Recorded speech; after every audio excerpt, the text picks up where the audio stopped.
So another subtle thing in Clash Royale that isn't a monetization technique so much as it is a retention technique, but it kind of plays again into a slight kind of or a very clever understanding of human psychology.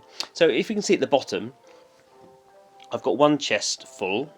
I'm waiting the typical 3 hours for a silver chest to unlock, which is fine. Now, if you're kind of person like me who doesn't spend kind of currency unlocking stuff, or in general doesn't, not to say I won't ever, but if you're that kind of mindset, then that's basically there's no point playing another battle. If I played another battle, and presuming that I won, all that would happen would I would fill another chest slot. Obviously, I couldn't open that chest until the other chest had opened, so I could open it by using kind of gems to open it. But when you talk to people who play Clash Royale, you kind of, I guess the human brain wants to feel kind of freedom within limits, I guess you could call it. And by having 4 slots, that gives people kind of the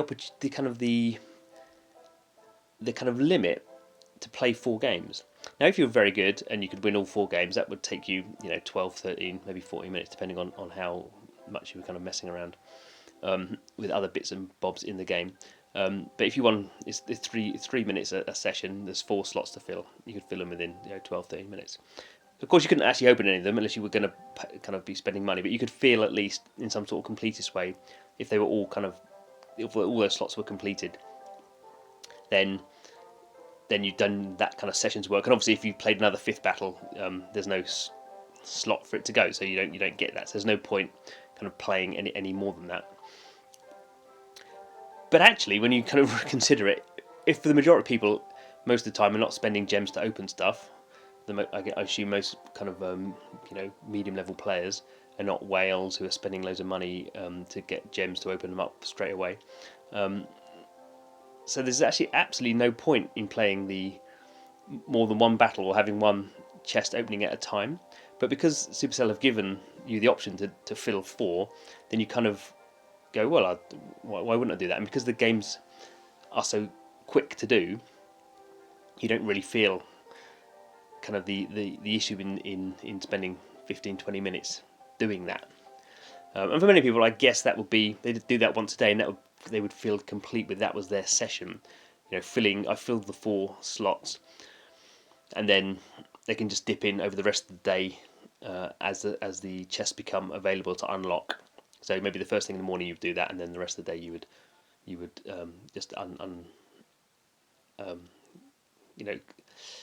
open up a chest as it becomes available and start the timer for the next slot. And that's something I think a few game developers kind of think about, that how you kind of build a daily rhythm into the game.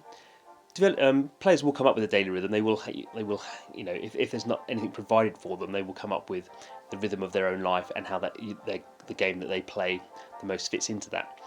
But by doing it this way, Supercell has kind of provided a template for how people should play the game.